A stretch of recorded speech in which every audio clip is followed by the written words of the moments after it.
Tawagin mo na lang akong Eddie. Ang kwentong ibabahagi ko sa inyo ay base sa karanasan ng aking ama na itago nyo na lang sa pangalang Making. Matagal na akong walang balita sa tatay, kaya sana sa pamamagitan man lang ng inyong channel ay makarating sa kanya ang kwentong ito at baka sakali ay makontak niya uli kami. Manggagamot kasi ang tatay at baka nakikinig siya rito. Bilang karamihan naman ng inyong mga kwento ay may temang albularyo o manggagamot. Gustuhin ko man gamitin ang aming mga totoong pangalan ay natatakot naman ako na baka makilala kami ng mga taong galit sa tatay at mauwi lang sa wala ang kanyang sakripisyo para sa aming kaligtasan. Ang kwentong ito ay base rin lang sa kwento ng tatay at nanay noon.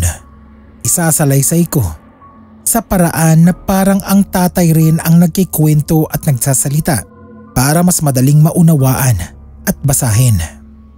Ang pangalan ko ay Making, pero ang totoo kong pangalan ay nagmula sa patron ng aming bayan na hindi ko na lang din sasabihin.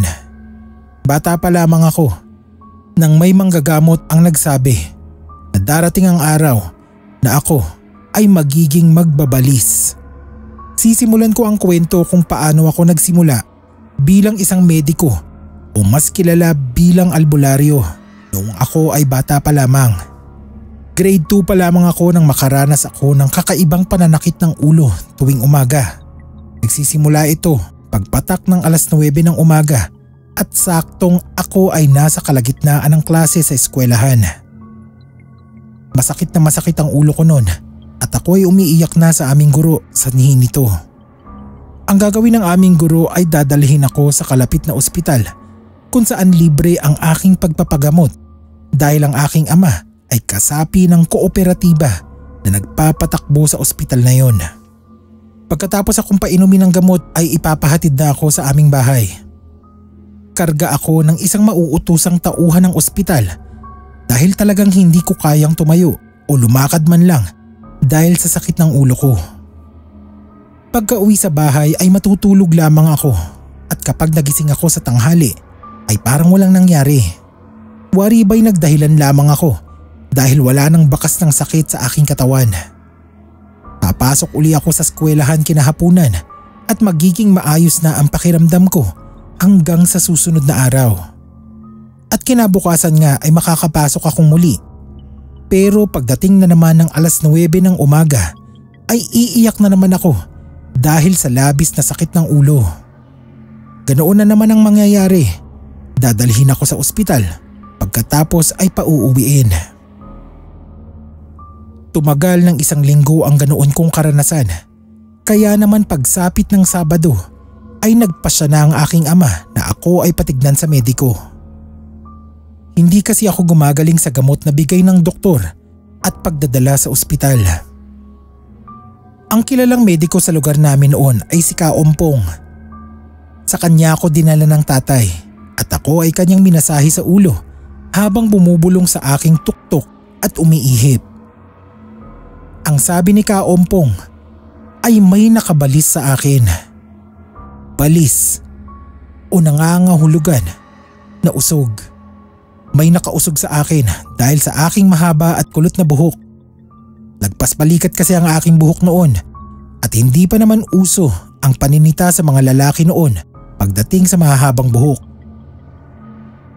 Marami ang nagagandahan sa aking buhok dahil ito ay parang buhok ng manika ang pagkakulot. Ngunit yun din pala ang dahilan kaya ako ay nabalis. Napagaling naman ako ni Kaompong. Kaya lang, yang sabi niya, ako raw ay magiging magbabalis din pag ako ay may edad na. Mag-iingat daw ako sa pagpuna at pagbati sa mga tao, hayop at anumang may buhay dahil napakalakas daw ng aking magiging balis. Hindi nawala sa isip ko ang sinabing yun ni Kaompong. At naman noong ako'y nasa tamang edad na ay unti-unti na akong nagtatanong-tanong sa kanya kung paano ba magsimula sa pagiging isang mediko. Gusto ko kakong matuto kaysa naman maging magbabalis ako na minsan ay nakakasama na sa tao. Ang unang tinuro sa akin ni Kaompong ay kung paano ko mas magagamot ng maigi ang mga nababalis ko. Noon kasi ay edad 15 pa lamang ako ay may nababalis na nga ako at ang ginagawa ko ay nilalawayan lamang sila sa tiyan o noo para guminhawa ang kanilang pakiramdam. Pero may mas mainam na paraan pa pala roon. Malalaman ko rin kung nabalis nga ba ang lumapit sa akin.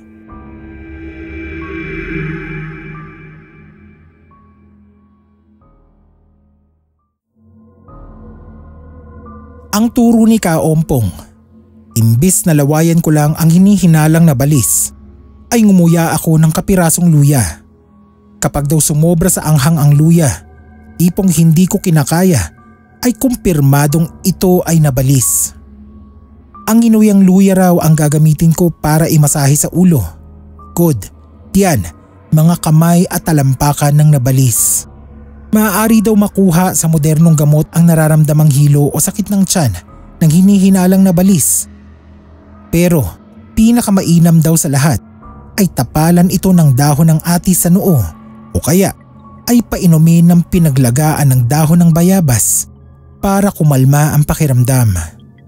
Nang matutunan ko yan ay parang kumalat din sa lugar namin na ako ay magbabalis. Tuloy, ang mga batang kapitbahay na nakadarama ng pagkahilo at pagsusuka ay sa akin dinadala ng mga magulang imbes na kay Kaompong dahil may kalayuan din ang bahay ng matandang mediko. Naging ganyan ang bansag sa kanya dahil ako naman ang tinawag na batang mediko. Pero hindi ako napayag.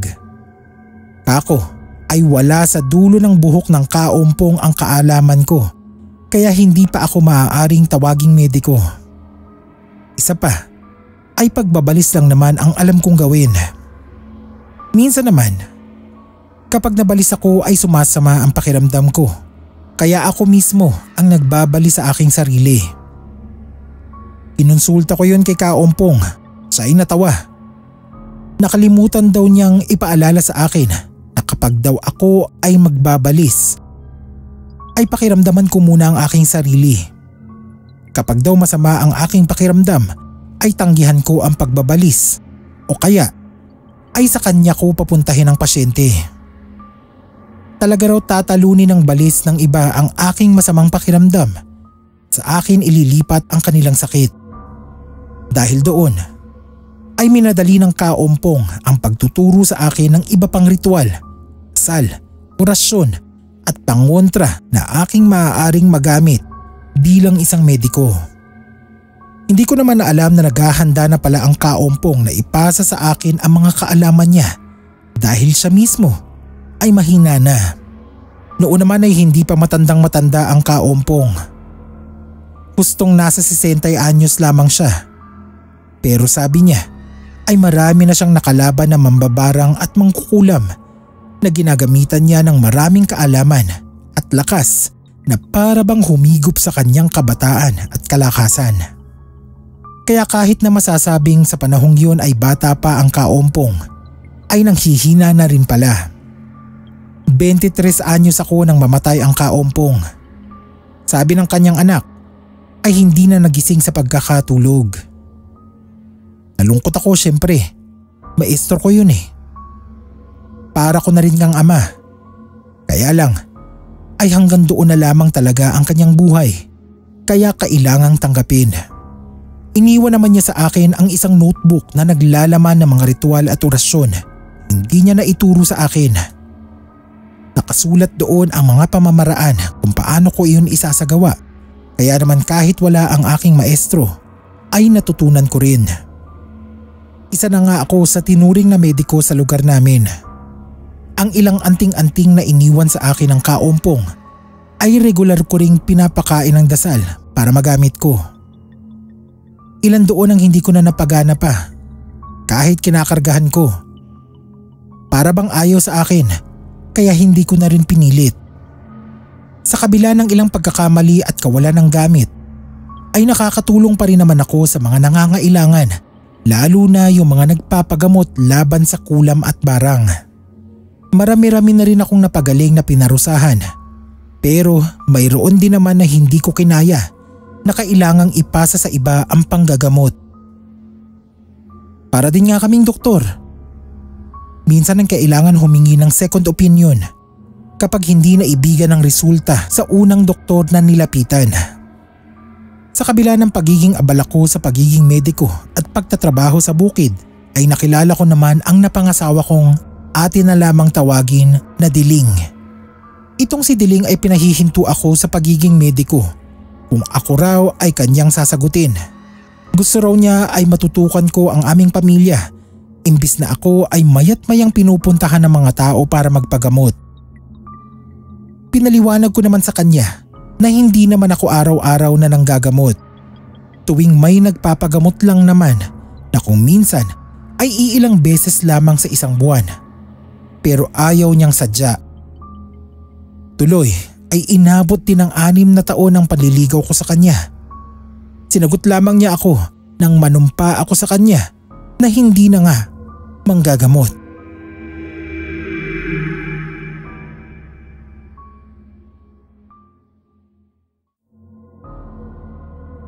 Nang magpakasal kami ni Diling ay lumipat kami ng tirahan. Kinalimutan ko na ang pagiging mediko at itinuon ang pansin sa aming buhay pamilya. Nagtrabaho ako sa isang bodega ng sari-saring produkto at si Diling ay naging tindera sa gulayan sa palengke. Makaraan ng 2 taon ay nagbuntis siya. Labis naming kinatuwa.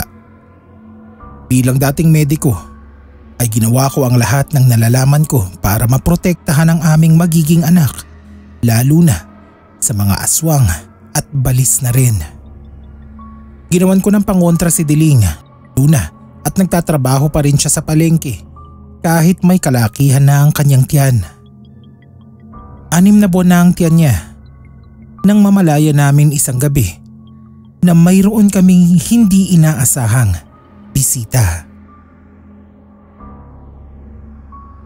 May aswang sa may bintana at dali-dali ko iyong pinaalis sa pamamagitan ng orasyon at lana na winisik ko sa bintanang kinapepwestuhan nito. Napalayas ko naman ang aswang. Alamang ay dinugo si Diling. Sinugod ko siya sa ospital. Ngunit pagdating namin ay wala na rin ang aming anak. Nakunan si Diling sa aming panganay. Ang pakiramdam ko noon ay gumuho ang aking mundo dahil hindi ko naprotektahan ng husto ang aming anak. Napakahirap para sa akin dahil habang nagluluksa ako ay kinakailangan ko pang alalahanin ang kalagayan ni Diling na nagluluksa rin. Tagal-tagal din bago namin natanggap ang nangyari at napagpasyahan na sumubok na lamang muli na magkaanak. 1 taon ang aming hinintay bago muling magbuntis si Diling. Pero kagaya ng nauna ay nawala rin sa amin ang bata. Sa puntong yun ay wala namang kababalaghan na nangyari. Hindi rin mabigat ang ginagawa niya ng araw na siya ay makunan.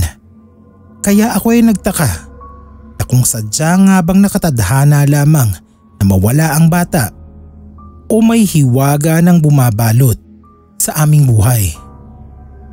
Sumubok kaming muli sa 2 pagkakataon, ngunit bigo pa rin kami. Nakunan muli si Diling. Sa isip niya ay baka hindi talaga para sa amin ang pagkakaroon ng anak. Pero kinumbinsi ko siya na muli kaming sumubok sa 4 na beses. Napapayag ko siya at sa wakas ay nabuhay na ang aming pang-4 na anak na atin na lamang tawaging Rosa. Sa pagdating ni Rosa ay sadyang napakasaya namin ni Diling. Sa wakas ay mayroon na kaming prinsesa. Pero matapos isilang si Rosa ay nakaranas kami ng mga panggugulo ng hindi nakikitang elemento. Si Diling ang unang nakapansin noon dahil siya ang madalas magising sa gabi. Napadede kasi niya si Rosa.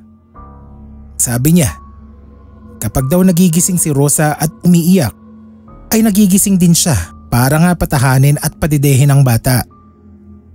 Noong una raw ay inakala niyang namamalikmata lamang siya at sanhi labang ng antok ang nakita niyang anino sa bintanang kawayan. Pero makaraan lang ang ilang gabi ay palagi niyang nakikita yun at sa tuwing siya ay magigising sa iyak ni Rosa. Sinabi na sa akin ni Diling dahil nangangamba siya na baka raw yun ay aswang.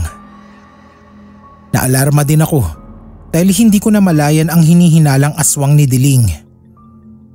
Noon ko naalala na hindi ko na nga nadedebosyonan ang mga anting-anting na hawak ko. Baka yun ang dahilan kung bakit kami nalapitan ng aswang. Ang ginawa ko ay tinawas ko muna kaming mag-anak at aking nalaman na hindi naman aswang ang bumibisita sa amin. Mas malala dahil ito ay isang maligno. Pero naguluhan ako dahil ang malignong yun ay para bang may tinatagong nilalang dahil may nakita akong mata na nakasilip sa gilid ng papel na aking pinagtawasan. Sinubukan kong alamin kung anong klaseng nilalang yun pero hindi ko malaman-laman. Para bang talo ng nilalang na yun ang aking mga nalalaman dahil nakapagtatago siya. Doon ako nabahala ng husto dahil nangangahulugan na mayroon akong kalaban na mas malakas sa akin.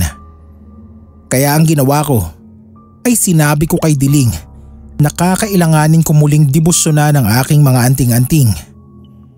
Kailangan ko muling mag-orasyon at magsagawa ng ritual para palakasin ang aking mga kargada. Dahil kung hindi, ay hindi ko malalabanan ang kung sino man o anumang nilalang na nais manggambala sa amin. Ayaw akong payagan ni Diling. Nagtatawag lang daw ng kasamaan ang aking mga gamit. Ang akin daw kakayahan ay nagmula sa demonyo at iyon mismo ang dahilan kung bakit kami ginagambala ng mga masasamang elemento. Iyon ang unang pagkakataon na sinabi ni Diling ang totoong dahilan kung bakit ayaw niya na manggamot pa ako. Iba pala ang paniniwala niya sa pinagmumulan ng aking galing.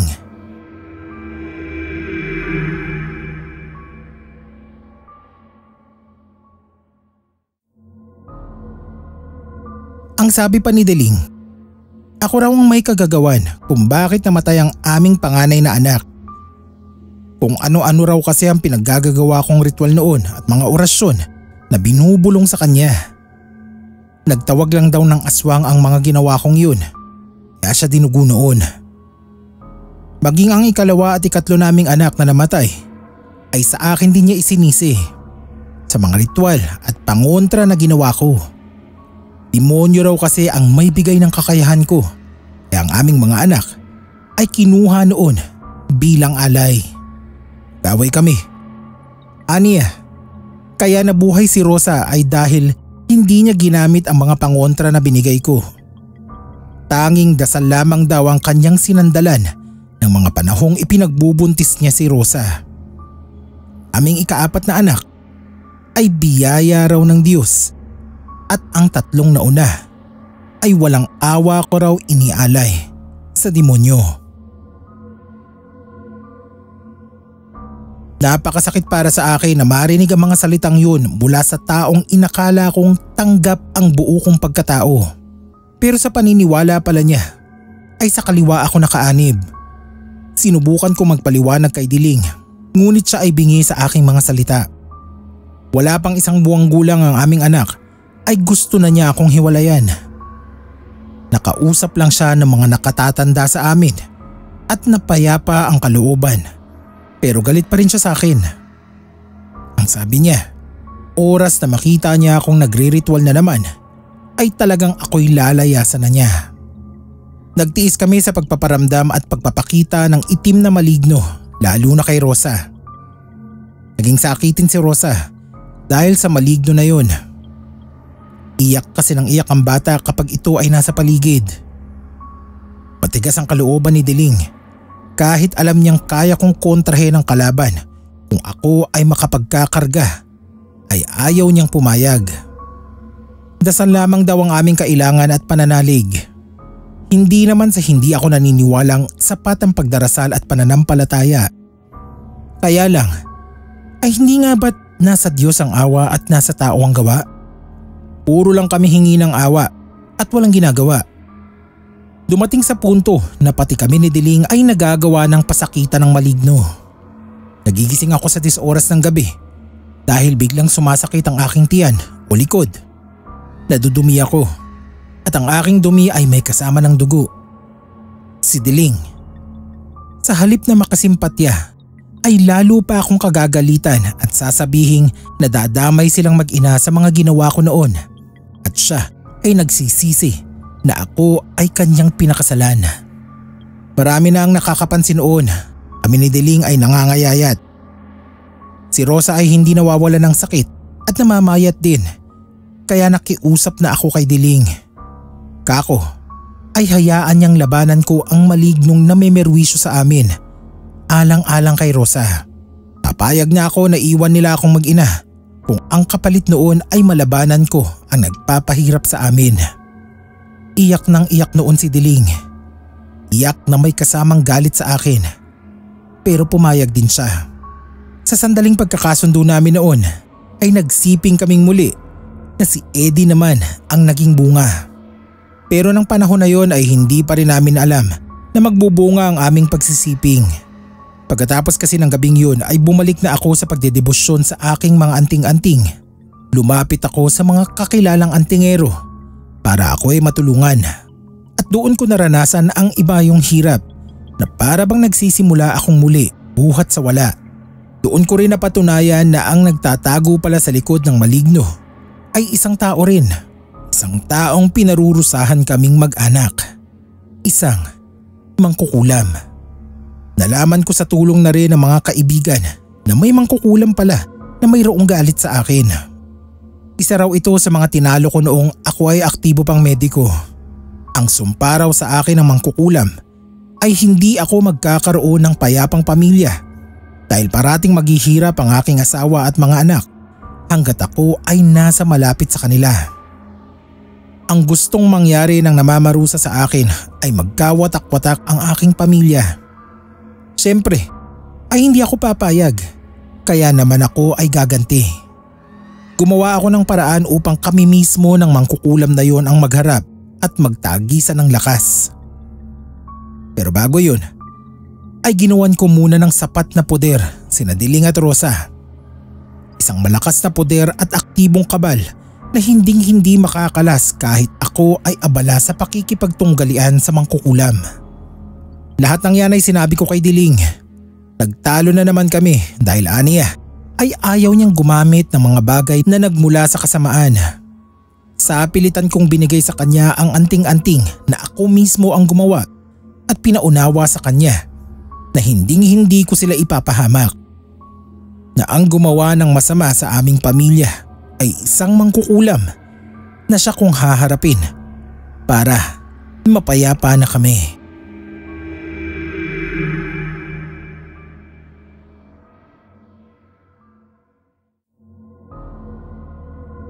Kabilin-bilinan ko kay Diling na huwag niyang aalisin ang anting-anting na ginawa ko para kay Rosa.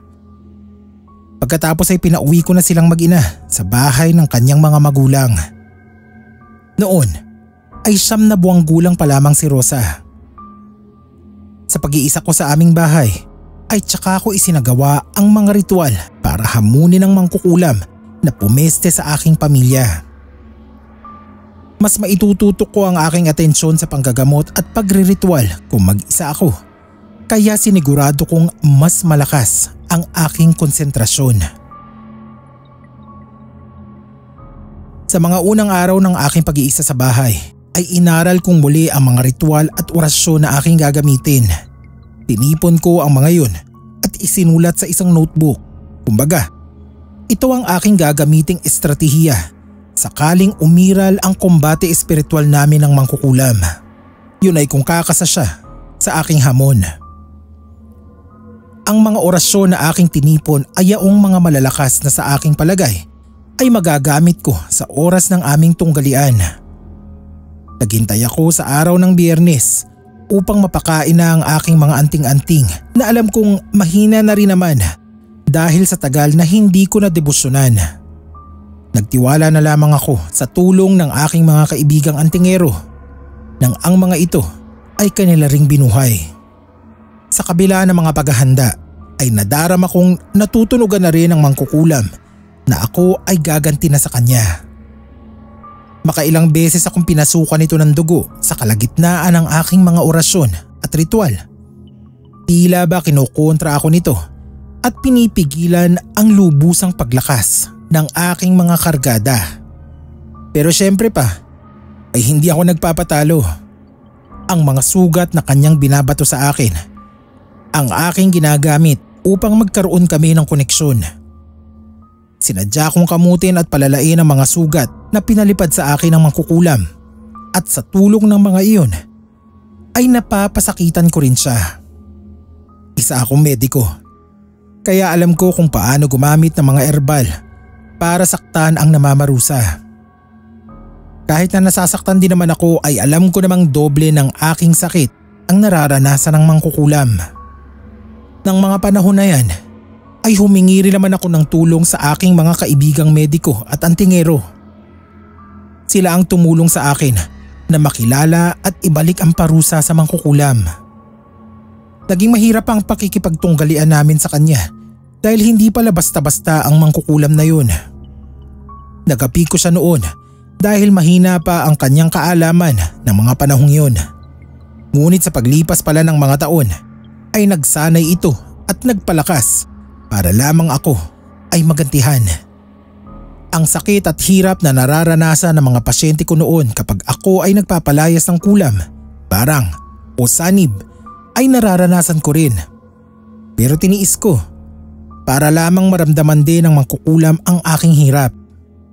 At sa huling pagtawas nga sa akin ay sinabi nitong mangkukulam, tigil lamang siya sa pamamarusa sa akin kapag wala na akong pamilya.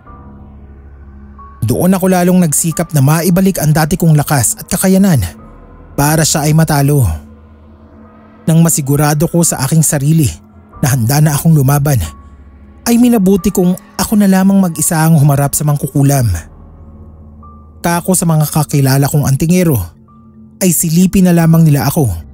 Kakayanin ko ba ang aming kombate espiritual?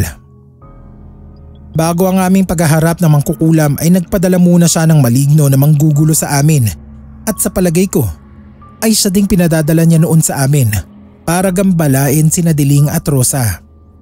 Pinagpapasalamat ko sa buong panahon na pinaghahandaan ko ang mangkukulam ay nasa maayos na kalagayan sina Diling. Ayon sa aking kakilala na tumitingin-tingin sa aking mag-ina ay may bantay raw ang aking mag-ina. Isang malaking puting anino na nakakulob sa buong kabahayan kaya sila ay protektado. Iba pa roon sa mga anting-anting at pangontra na hawak nila. Pinagtaka ko kung ano ang anino na yun. Pero kinalaunan ay napag-alaman kong ang binabantayan pala noon ay walang iba kundi si Eddie na pinagbubuntis ni Diling. Babalik tayo sa malignong alaga ng mangkukulam. Naranasan kong hilahin ito sa paa habang ako ay natutulog at isinabit ako sa punong kahoy ng nakatiwarik. Hilong-hilo ako noon dahil mabilis na umakyat ang aking dugo sa ulo ko. Balak talaga akong patayin. Ngunit nang paganahin ko ang aking kabal ay nahulog din ako sa puno at nilayuan ng maligno. Pumasok agad ako sa bahay para makakuha ng asin. Paiba to sa kanya. Ngunit mabilis itong nawala. Hindi iyon ang unang beses niya akong inatake. Ngunit parati naman ay nakalulusot ako.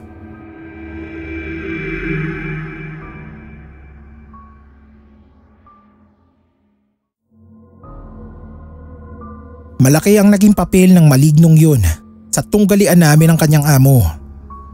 Tila ba ang maligno ang siyang kasangkapan para ako ay mapatay sa pisikal na pamamaraan dahil hindi gumagana ang palipad hangin sa akin ng mangkukulam. Kargado na ako at alam yun ng kalaban na hindi na niya ako madadali sa kombate espiritual. Kaya naman ang maligno ang pinadala niya. Isang gabi ay pinaghandaan ko na ang malignong yun. Hindi ako natulog para maabangan ito. Nang maramdaman ko ang presensya nito sa aking tabi, ay dahan-dahan kong hinawakan ang aking espesyal na sinturon. Gawa iyon sa sanga ng sinukuan na hiniwa ng palapad. Yun bang nakahantad ang pinakagitna kung saan naroon ang puso nito na hugis krus. Tinali ang ilang piraso noon para maging sinturon na maaaring panghagupit at iyon nga ang ginawa ko sa maligno. Nang tumama sa maitim nitong balat ang mga sanga ay nagmarka yun ng kulay puti at umusok. Aring-kingking sa sakit ang maligno at sinamantala ko iyon upang hagupitin ito ng hagupitin hanggang sa ito ay umusok at tila daing na naprito at nanguluntoy. Napatay ko ang maligno at doon ko sinimulan ang pagpapalipad hangin sa mangkukulam. Itinanim ko sa isipan ng mangkukulam na siya ay napapaligiran ng sangkaterbang kalaban na mas malakas kaysa sa kanya, kaya labis na sumasakit ang kanyang ulo. Natural ay lumaban ito at ako naman ang pinalipad hangin. Pero dahil sa hawak kong bituin ni David ay lumalagpas lamang sa akin ang balik ng mangkukulam. Halos ilang araw akong hindi nakatulog ng matiwasay dahil parati akong alerto sa mga aktibidad ng mangkukulam. Araw-araw ay kinakargahan ko ang palipad hangin sa kanya para hindi mawala ang bisa nito. Dinadagdagan ko pa ng pagbabalik ng mga sugat na ibinigay niya sa akin. Tinuklap ko ang mga langib ng aking sugat at nilagay sa may tubig na garapon. Inuorasyonan ko yun at binubulungan ng aking intensyon na maibalik yun sa namarusa sa akin. Sa labis kong galit ay nagpalipad ako ng mga pako at tinik ng suha sa sikmura ng mangkukulam upang mas higit siyang pahirapan. Isa yung pagkakamali dahil napatay ko nga ito. Iisipin ng ibang mabuting bagay yun, ngunit sa pagkamatay niya ay hindi niya nakalas ang sumpa na pinataw niya sa akin. Sa kanyang pagkamatay ay nagtuloy-tuloy ang sumpa at wala akong magagawa para iyon ay alisin. Sa part na ito ko na tinatapos ang pagsasalaysay ng tatay at ako na mismo ang magpapatuloy ng kwento. Yun nga at napatay niya ang mangkukulam nang hindi nakakalas ang parusa nito sa kanya. Nag-usap silang muli ng nanay at doon ay pinaliwanag ng tatay na kailangan na talaga nilang maghiwalay ng landas para mapanatili ang aming kaligtasan. Bilang ang sumpa nga ng mangkukulam ay hindi magkakaroon ng masaya at payapang pamilya ang tatay dahil kami ay maghihirap. Para lamang mailigtas kami sa kapahamakan at paghihirap ay sinakripisyo ng tatay ang kanyang kasiyahan na walang iba kundi kami.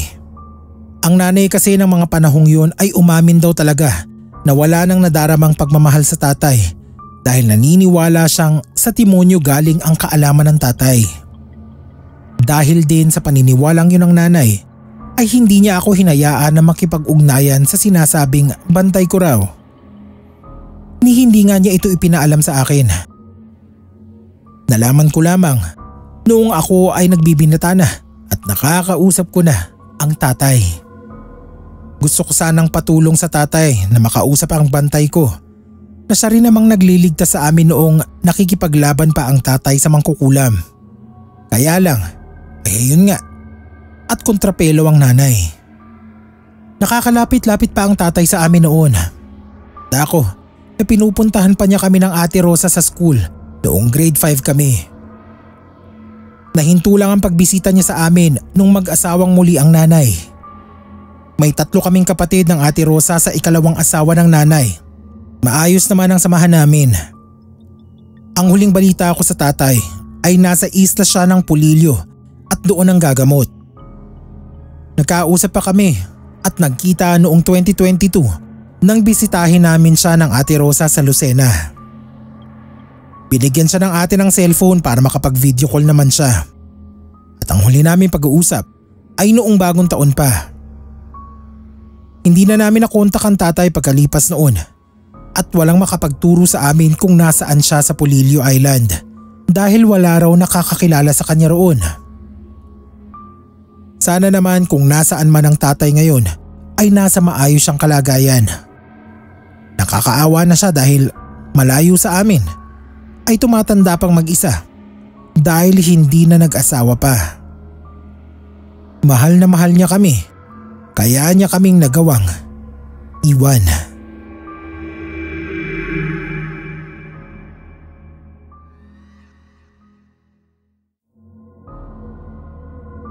Magandang araw sir. Tawagin niyo na lang akong Bart. Pagmula nang matuklasan ko itong channel niyo kailan lang, ay gustong gusto ko na talagang maisend sa inyo itong kwento ng aming ama sa amin. Hindi ko lang mahanapan ng oras dahil busy ako sa tindahan namin sa palengke at sa pagtuturo. Pero ngayong sem break na, medyo hayahay na. Ang kwentong ito ay tungkol sa dating nangungupahan sa aming dating apartment. Ang mga magulang ko kasi, maraming pinasok na negosyo noong mga bata pa kaming magkakapatid. Bukod sa tindahan sa palengke, ay mayroon din kaming 4 na pintong apartment.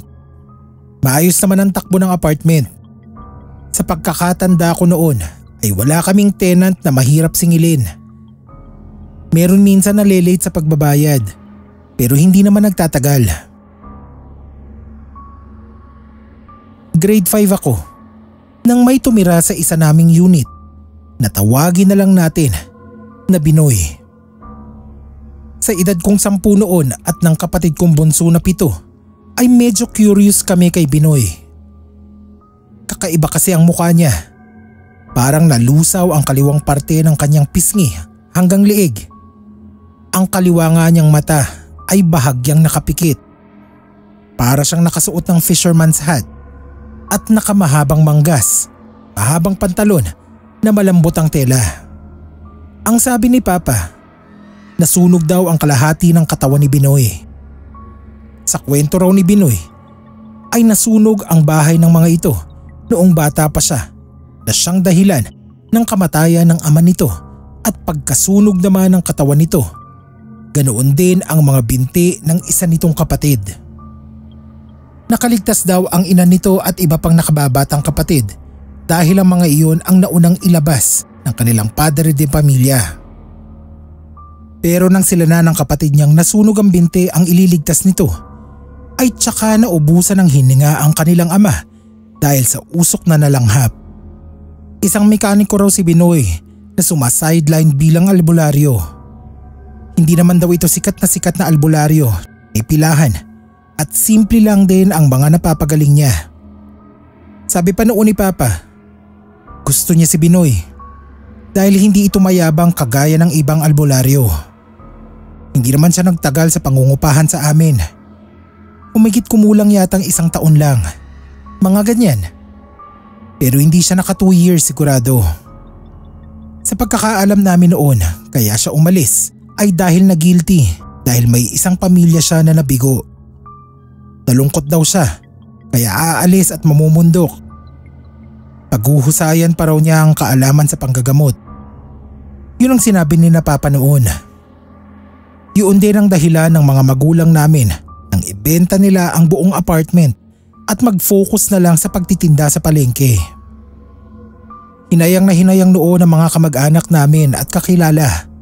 Lalo pa nga at malaking tulong sa pag-aaral naming magkakapatid ang kinikita ng apartment. Bukod doon ay nakalaan daw talaga sa amin ang mga iyon. 4 kaming magkakapatid at 4 din ang pinto. Pagdating daw ng panahon na may pamilya na kaming lahat, ay doon na lang kami titira. Kahit ang mga nakatatanda kong kapatid ay tutol din sa desisyon ni na Mama at Papa. Kaso sila pa rin ang nasunod. Sabi kasi nila ay naaalala lang nila si Binoy kapag nakikita ang apartment. Pero kapag tinatanong naman namin kung anong kaso, kung maalala nila si Binoy, ay tikom naman ang kanilang mga bibig. Ang tagal naging misteryo sa amin ang biglang desisyon ng aming mga magulang. Hindi namin alam noon kung anong hiwaga ang ginawa ni Binoy para ayawan ng parents namin ng isang bagay para sana sa kinabukasan naming 4. Pero nang sa wakas ay ipagtapat na ni Papa ang totoo nilang dahilan, ay madali naming natanggap ang pagkawala sa amin ng apartment. Albularyo nga pala si Binoy. At hindi siya basta-bastang small time na albularyo lang gaya ng pakilala niya noon kina Papa. Nag-low-key lang siya para hindi ka hinahinala. Pero may matindi siyang kakayanan na kinatatakutan ng mga magulang ko, kaya nila binitawan ng apartment na may kaugnayan dito. May ginawa pala siya roon na pinaniniwalaan ng parents namin na magdudulot lang sa amin ng malas, kaya gusto na nilang ibaon sa limot.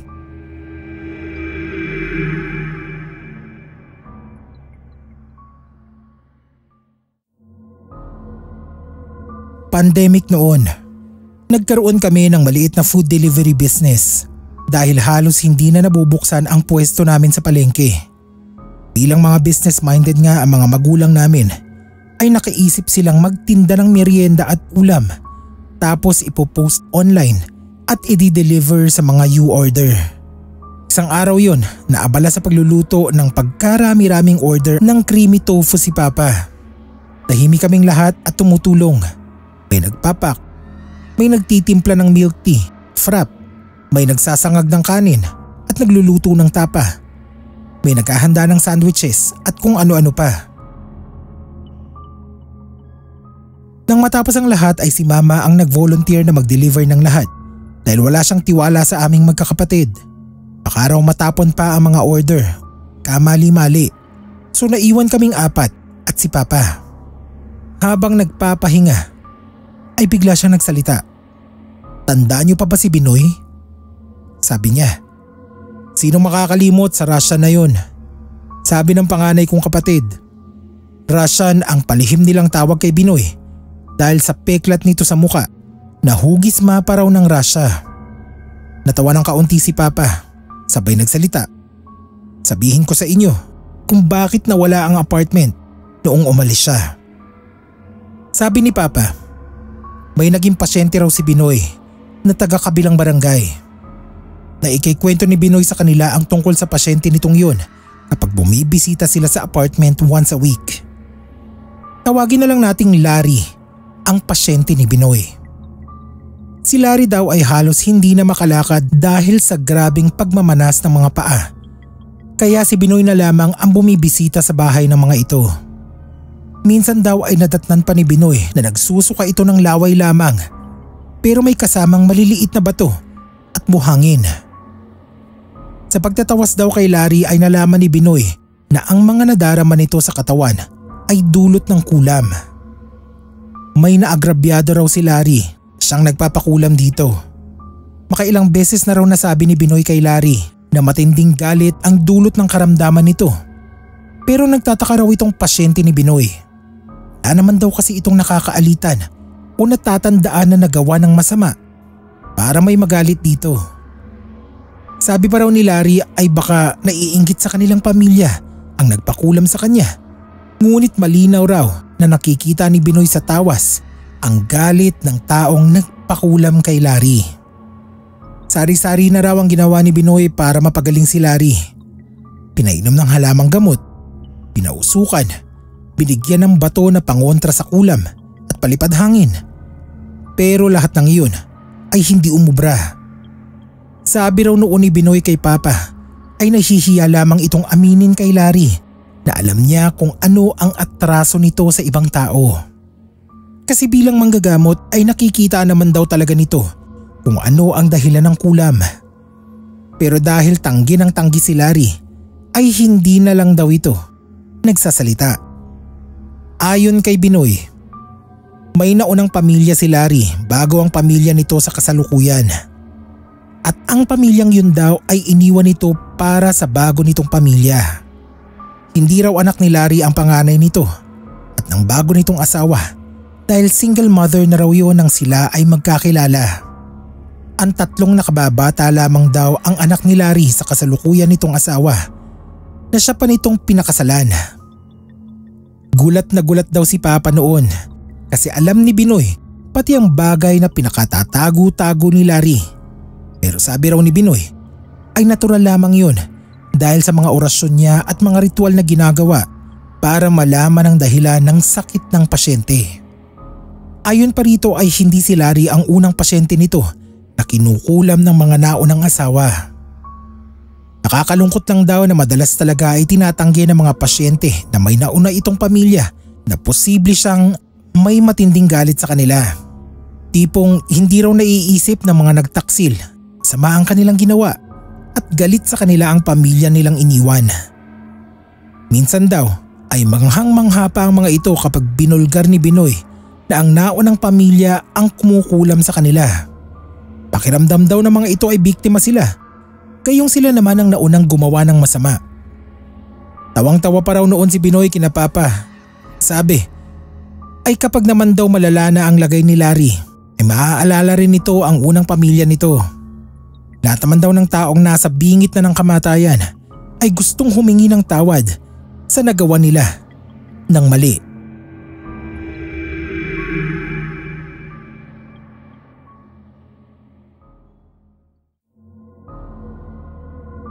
Pabalik-balik daw si Binoy sa bahay ni Larry. San daw ay tinatamad nang magpunta si Binoy dahil ayaw namang makipagtulungan ni Larry sa kanya. Kahit daw kasi paulit-ulit na paaminin si Larry, itumatanggi ito na may nagawa nito ng matinding kasalanan. Hanggang sa isang araw ay nakialam na ang bagong misis ni Larry. Pagin naman nating Vinya. Namimilipit na raw sa sakit ng mga namamanas na binti at mukha si Larry noon. Pagdating daw ni Binoy sa bahay ng mga ito ay tarantang-taranta ang pamilya ni Larry. Napakamainitin daw ng ulo nito kapag hindi maganda ang pakiramdam. Sinisigawan ng mga kasama niya sa bahay dahil ginaw na ginaw raw ito at lalong nananakit ang mga binti. Mahigpit daw ang pakiramdam sa balat kapag nagalaw ay para yung mapupunit. Nagsalita raw si Binoy. Makipagtulungan ho kayo para matapos na yung paghihirap nyo. Si Vinya raw ang biglang umiyak habang nagpapabaga ng uling na isusuob kay Larry para mainitan ito. Sabi raw bigla ni Vinya ay maraming nagawa ng atraso si Larry sa buhay nito. Bigla raw ba naman itong hinampas ni Larry ng hotdog na unan at minura. Sabi raw ay hindi siya ang nauunang gumawa ng masama dahil gumaganti lang ito sa mga nananarantado rito. Inihampas din daw ni Vinya rito ang unan at minura din ito. Sabi raw ni Vinya ay mahilig magbaliktad ng kwento si Larry. Pagkatapos ay hinarap nito si Binoy. Bigla raw inamin ni Vinya na ikalawang pamilya lamang sila ni Larry. Basta kung ano ang kwento ni Binoy kina Papa, ayun din daw mismo ang sinabi ni Vinya. Galit na galit daw si Larry at ang sabi ay ginantihan lang nito ang dating asawa na siyang unang nanlalaki. Umiling daw si Vinya at ang sabi kay Binoy ay huwag nang pansinin ang sinasabi ni Larry. Gamutin na lang daw niya ito kung may pag-asa pang gumaling dahil hirap na silang alagaan nito. Ang ginawa raw ni Binoy ay sinubukang kausapin ang nagpakulam kay Larry. Pero kagaya ng mga dating pinagtatry ni Binoy, makausap ito ay wala raw pumasok na espiritu sa nanginginig na katawan ni Larry. Sa halip ay lalo lang itong dumaing na nananakit ang mga binti. Kumuha ng tangkay na may dahon si Binoy mula sa bitbit niyang lalagyan at hinampas-hampas yun sa mga binti ni Larry. Hindi naman daw totoong malakas ang pagkakahampas nito. Parang nabubugaw lamang daw ng langaw. Si Larry ay wagas kung makasigaw. Pinahawakan niya raw kay Vinya ang mga paa ni Larry. Ang isang anak naman nito ay inutusan niya na siyang maghampas ng mga dahon sa binti ng ama nito. Pagkatapos ay kumuha ng palito ng posporo si Binoy at pinatayo sa dulo ng mga daliri sa paa ni Larry. Nagsisigaw raw ito at maya-maya ay nakita na nila na may mga gumagapang na maliliit na uod sa mga binti ni Larry. Kinailangan daw na tumulong na ng lahat ng anak nito para mapigilan sa pagpupumigla si Larry. Pinagpatuloy naman daw ni Binoy ang paghahampas ng dahon sa mga binti nito dahil yung anak ni Larry na kanyang inutusan na gumawa noon ay pinatulong niya para mapigilan sa pagpiglas ang ama nito. Sa bawat hampas daw ni Binoy ay sige lang sa paglalagalag ang maliliit na uod sa mga binti ni Larry. Katagalan ay may maliliit na alupihan na rin na nagsisipaglaglagan na hindi malaman kung saan nagmumula. Tumigil lang daw sa paghampas sa binti ni Larry si Binoy nang pigilan na siya ni Vinya. Sugatan na kasi ang mga binti ni Larry. Durugo na kasi ang mga yun. Pero ang mga sugat ay hindi mukhang mula sa paghampas ng mga dahon, kundi sa mga kurot. Hugis pa kurba ang mga sugat ni Larry sa binti. Nagpakuha ng timba ng mainit na tubig si Binoy at ipinasawsaw roon ang mga binti ni Larry. Tumigil sa pagngungoy-ngoy at pagpupamigla si Larry at parang nakadama ng ginhawa habang nakalubog sa mainit na tubig ang mga binti. Nakatulog pa nga raw ito, pero nang mawala na ang init ng tubig ay muling nagising si Larry, pero hindi na ito namimilipit sa sakit. Yung timba raw ng tubig ay napansin nila na nagmamantika ang ibabaw. Bago raw makauwi si Binoy ng araw na iyon, ay tumigas na nga ang mantika sa tubig na pinagbabara ng binti ni Larry. Halos 1 pulgada raw ang kapal ng mantika noon at napakabaho.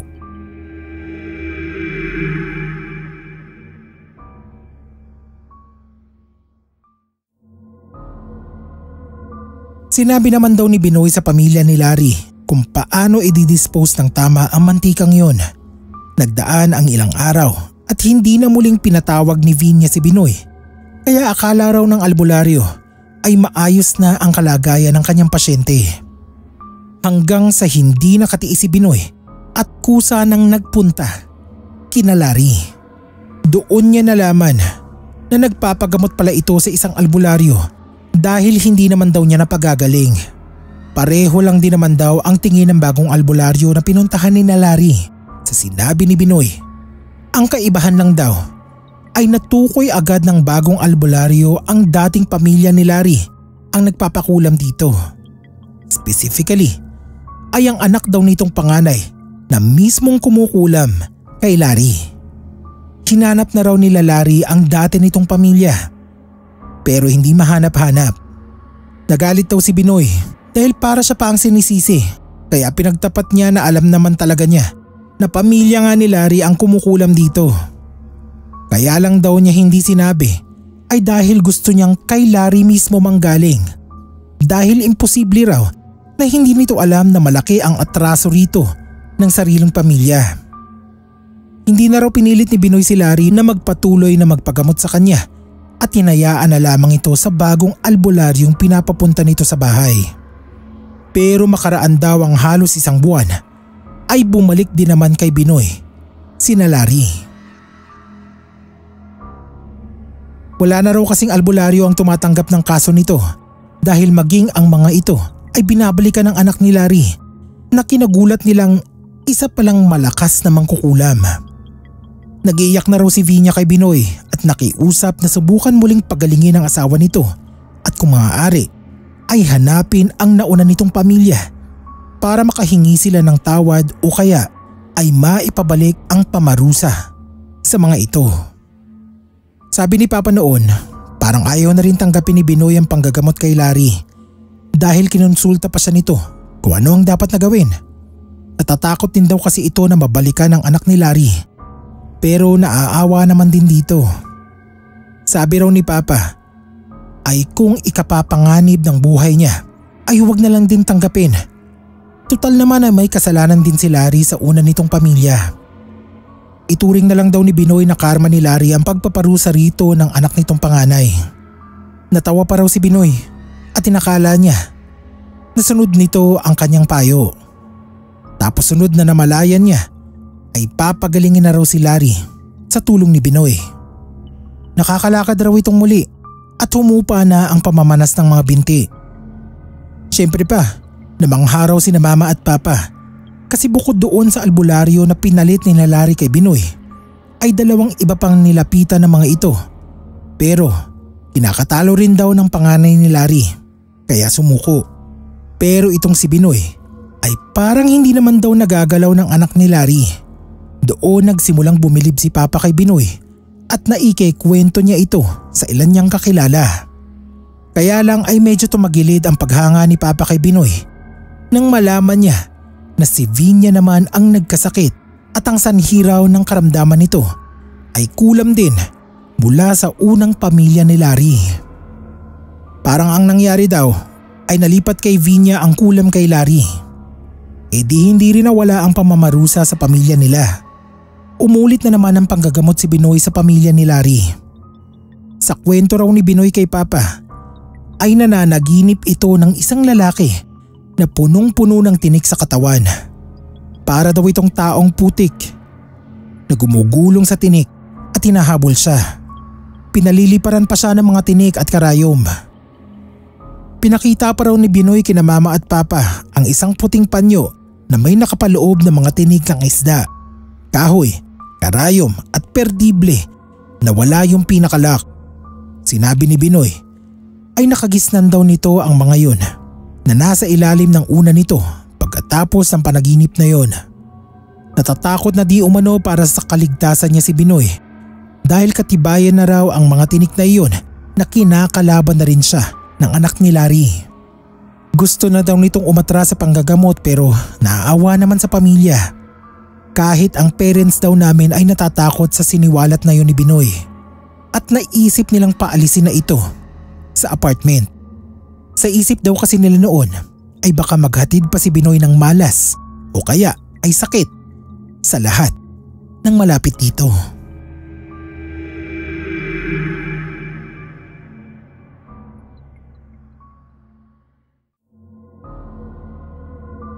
Pero ilang araw lang naman ang nagdaan. Pagkatapos ikwento ni Binoy ang ukol sa panaginip nito, ay nabalitaan din ni na Mama at Papa na magaling na raw si Vinya. Dahil sa success ni Binoy sa pagpapagaling sa mag-asawa, ay dinayo ito ng iba pang mga magpapagamot. Natatandaan ko nga noon na minsan kapag napapadaan ako sa apartment namin kapag pupunta ako sa kaibigan ko, ay nakikita akong may mga taong nakatambay sa loob ng bakuran. Mga pasyente raw yun ni Binoy. Pero ang pagkakaalala ko ay hindi lahat ay nagagamot niya. May ilan na sinasabi nila na tinatanggihan ni Binoy dahil malakas na kulam o barang daw. Nakapagtataka nga Sina Larry, kahit pinabantaan na umano siya sa panaginip ng anak noon, ay tinulungan pa rin niya. Pero yung iba na first time na lumapit sa kanya ay matik, tanggi siya. Pero ganoon naman daw talaga ang mga albularyo. Alam nila kung alin ang kaya at hindi nila kaya. Ilang buwan, pagkagaling ni Larry at Vinya, ay hito na naman daw ang mag-asawa. Kasama naman yung panganay na anak ni Vinya, yung pinanagutan ni Larry kahit hindi naman siya ang ama.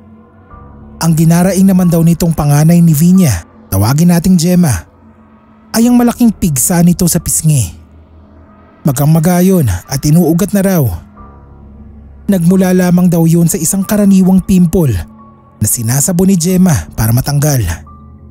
Pero nang imbis na matuyo o mawala, ay lumaki pa ngang lalo, ay pinaderma na nito. Ilang araw makaraan ang appointment sa derma, ay natuyo at gumaling naman nga ang tigyawat. Pero ilang araw lang ang nagdaan ay nagising daw itong si Gemma na nananakit ang muka at magang-magana naman ang pimple na muling tumubo at naging pigsa na nga sa loob lang ng isang magdamag. Kumbaga, natulog ito ng makinis sa muka, pero nang magising ay para nang sinapak ang pamamaga sa pisngi. Doon na nagdesisyon ng mag-anak na dalhin kay Binoy si Gemma dahil hinihinala nila na hindi basta tigyawat o pigsa lamang ang tumubo sa mukha nito.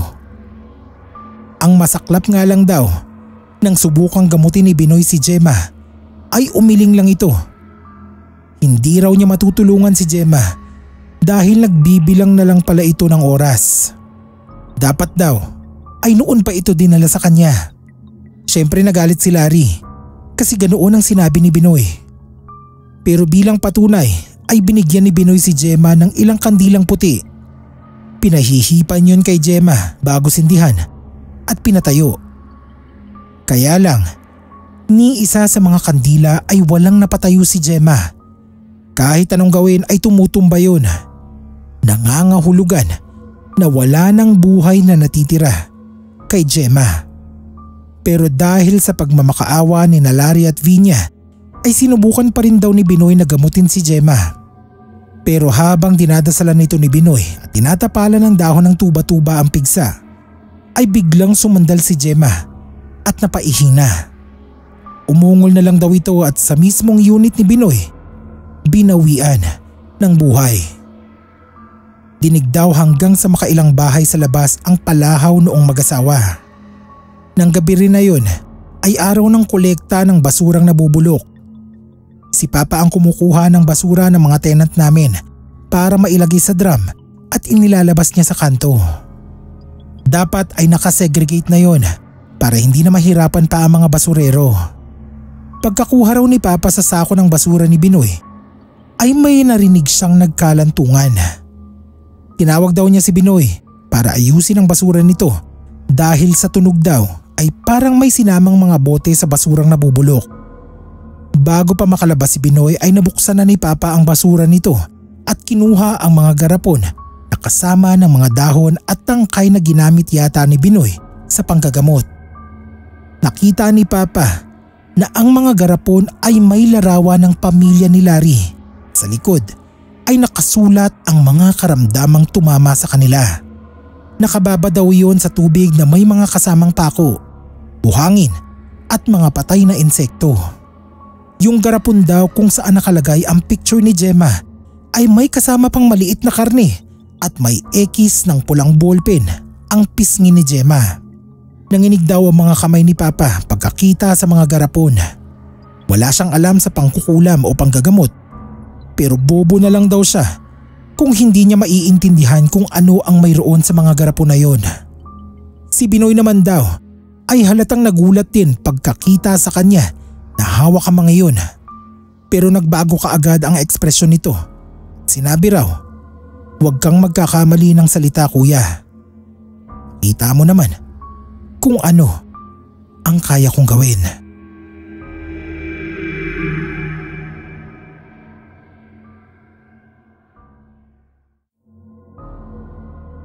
Nagkamali lang daw ng dampot sa sako na itatapon si Binoy dahil napagkaalaman napatapon na ang mga dahon at tangkay na naroon sa sako. Hindi nito napansin ang mga garapon na napapagitnaan ng mga dahon sa sako, kaya yun ang nilabas. Sa takot ni Papa sa nalaman ay hindi siya nakapagtapon ng basura ng gabing yun. Umuwi na lang siya matapos aminin ni Binoy na ito ang panganay na anak ni Larry sa una nitong asawa. Kaya raw nito nagawang kulamin ang buong pamilya ng kanyang ama ay dahil sa dinanas nilang hirap magmula nang iwan sila nito. Pagkatapos ay nagpapakasarap lang ito sa piling ni Vinya. Mas ginusto pa raw ni Larry na mag-alaga ng anak ng ibang lalaki kaysa sa kanila na sarili nitong dugot laman. Nag-aral daw talaga ng lihim na karunungan si Binoy para magantihan ang pamilya ni Larry. Sabi pa raw nito ay kaya nitong gawin sa kahit na sino ang ginawa sa sarili nitong pamilya. Tuloy, nanahimik na lang si Papa sa mga nalaman niya. Kay Mama lang niya pinagtapat ang mga natuklasan niya kay Binoy. At kung natakot si Papa, syempre, lalo na si Mama.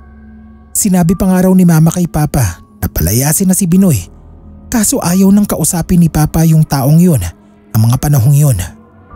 Iniisip daw nila ay baka magalit sa kanila kapag pinalayas nila tapos kaming magkakapatid ang balikan. Eventually ay si Binoy na rin ang kusang umalis. Binayaran naman daw nito ang utang na upa bago umalis at nilinis ang unit. Kaya lang ay napraning sina Mama at Papa. Pinabless nila ang unit na inokupan ni Binoy pagkatapos ay binenta ang buong apartment. Kabilin-bili na nila sa bumili noon ay ipabless ulit ang property dahil albularyo ang huling tumira doon. Hindi naman daw naniniwala sa malas-malas ang bagong may-ari dahil lumaki sa ibang bansa. Hinanap pa raw ni na Larry kina Papa si Binoy, pero hindi na nila alam kung saan ito nagpunta. Sobrang nakukonsensya raw si na Mama at Papa kapag nakikita si na Larry dahil sa nalaman nila kay Binoy.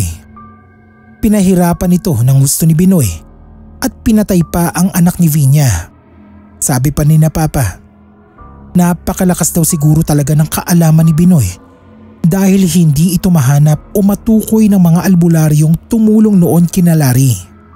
Siguro daw kapag ginagamot nito si na Larry ay kunwari lamang iyon dahil lalo nitong pinalalala ang karamdaman o kaya ay walang bisa ang mga ginagawa nitong orasyon o ritual. Mukhang planadong-planado nito ang lahat dahil talagang doon nanirahan sa malapit sa ama nito. Scripted din ang ilan sa kwento nito, maging ang kunwari ay napapanaginipan nitong taong putik. Maaari din daw na may ginawa ito para hindi makilala ni Larry. Kahit naman kasi sunog ang mukha ni Binoy ay may ilang features siya na malinaw pa rin. Isa pa ay wala man lang nararamdaman na lukso ng dugo si Larry sa sarili nitong anak. Hindi na nalaman pa ni na Papa dahil naglaho na nga lang si Binoy. Si Larry naman daw ay muling nagkasakit, cancer daw sa buto. At yun ang kinamatay nito. Si Vinya naman ay na-stroke at inalagaan ng mga anak nito hanggang sa kasalukuyan. Pero hinala nila Papa ay si Binoy pa rin ang may kagagawan ng mga yon.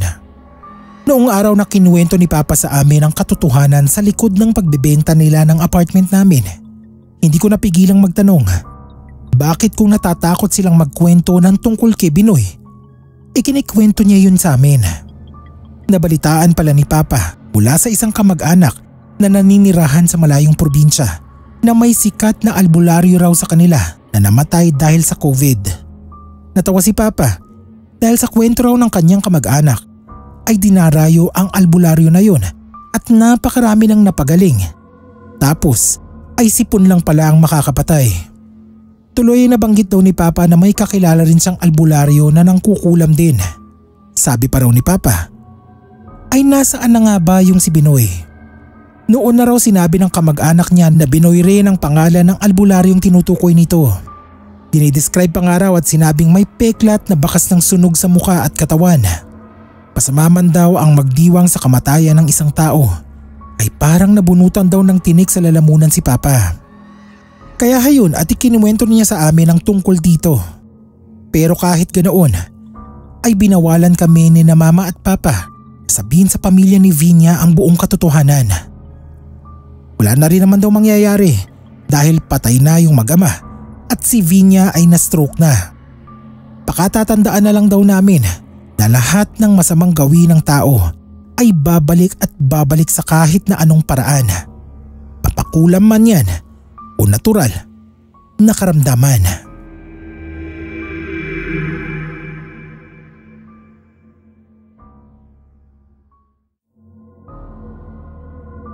Magandang araw sa inyo. Ang pangalan ko nga pala ay Lolo Gavionilo Esguera. 88 years old at sa ngayon ay ninanamnam na lamang ang mga nalalabing panahon ng aking buhay. Sama ang mga anak, apo at apo sa tuhod. Sa katunayan nga ay ang aking apo sa tuhod na si 30 ang tagasulat ko ng kwentong aking ibabahagi ngayon dahil na rin sa pangungulit niya. Kwento ko raw sa inyo ang ikinikwento ko noon sa kanilang magkakapatid. Naikwento ko na rin ito sa kanilang ama na apo ko naman, si Ronnie. Kabisado na nga ng mga batang yan ang kwentong ito, pero pinapaulit-ulit pa rin kahit mahina na ang boses ko.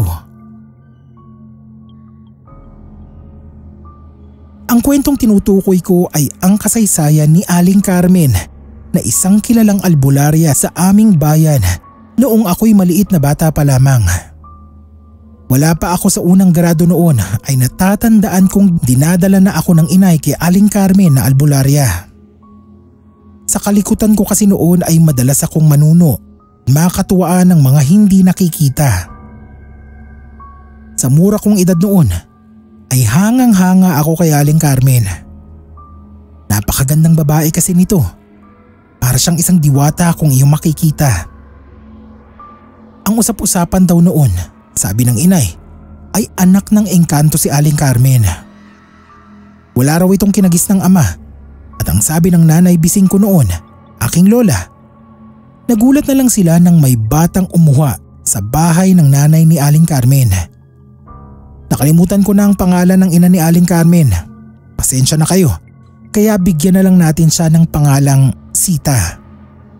Basta't isang umaga raw, may umuuhang sanggol at nang tignan ng ilang kapitbahay kung saan nagmumula ang iyak ng bata, ay sa bahay nga ni na Aling Carmen ito nang gagaling.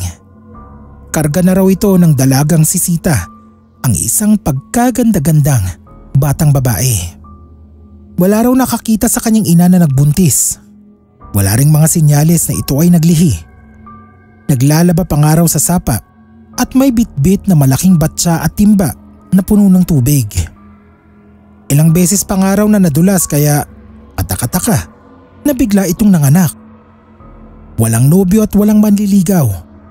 Wala rin daw dayuhan na nagagawi sa aming lugar na maaaring maging ama ni Aling Carmen.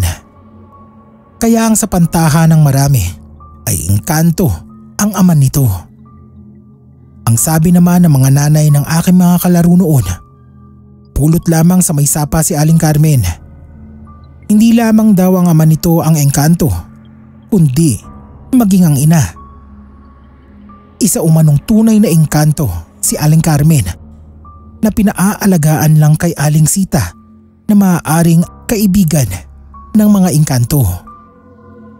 Sabi ng inay ay hindi na raw napagsekundarya si Aling Carmen dahil ginugulo ito ng mga maligno at laman lupa sa eskwelahan. Nang ipaalbularyo ang noon ay dalagita pa lamang na si Aling Carmen ay lumabas sa tawas na kaya ito ginugulo ng mga maligno sa eskwelahan ay dahil gustong manligaw ng mga yon. Pinag-aagawan ng mga maligno si Aling Carmen. Ilang albularyo ang nagtangkang alisin ang interes ng mga maligno kay Aling Carmen, pero lahat ng yun daw ay nabigo. Kaya kalaunan ay huminto na lamang ito sa pag-aaral at tumulong sa pag-aalaga ng mga hayop at halaman na siyang kabuhayan ni na Aling Sita. Lalo pang tumibay ang hinala na anak ng engkanto si Aling Carmen nang matuto itong manggamot. Sabi ng inay at ng nanay bising ay naging kakaiba ang mga kilos ni Aling Carmen, lalo na nang ito'y huminto sa pag-aaral. Minsan daw ay nagpapatulong pa sa mga nanay bising si Aling Sita para ito ay mahanap. Nagigising na lang daw kasi ito sa umaga na wala na si Aling Carmen. Hindi ito makita kapag hinahanap na, pero kapag bumalik sa bahay ng mga ito ay naroon na si Aling Carmen. Hanggang sa pinagtapat na raw nito sa sariling ina na nakakausap daw nito ang amang engkanto at siya ay binigyan ng kakayahan na makapanggamot. Di umano ay nakarating na sa kaharian ng ama nito si Aling Carmen at doon nagsanay na manggamot sa loob ng 100 araw at 50 gabi o 100 gabi at 50 araw. Hindi ko na maalala ang eksaktong sabi ng inay ko. Basta ganyan ang hatian. Papunta na yata sa 30 ang edad ni Aling Carmen nang ako ay dinadala ng inay o ng nanay bising sa kanila para magpatawas. Maayos pang kausap noon si Aling Carmen, pero nang umalis sa Pilipinas ang mga Hapones ay nag-iba siya. Ang sabi ay hindi na siya ang Aling Carmen na albularya, kundi ibang nilalang na nagpapanggap bilang siya.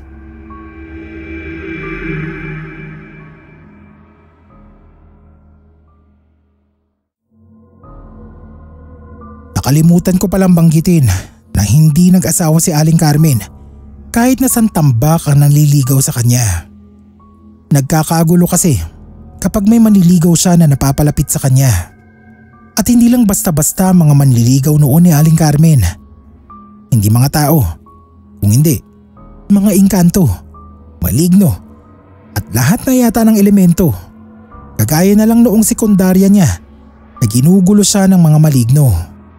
Nakikita talaga namin na nag-iiba ang timpla ng panahon kapag may mga nagtatagisan ng lakas at galing sa mga naniningalag pugad sa kanya. Maulan sa buong bayan pero sa bahay ni na Aling Carmen ay mainit ang sikat ng araw. Kaya lang ay sige naman ang kulog at kidlat. Dinig na dinig din ang pakikipag-usap ni Aling Carmen sa mga manliligaw niya.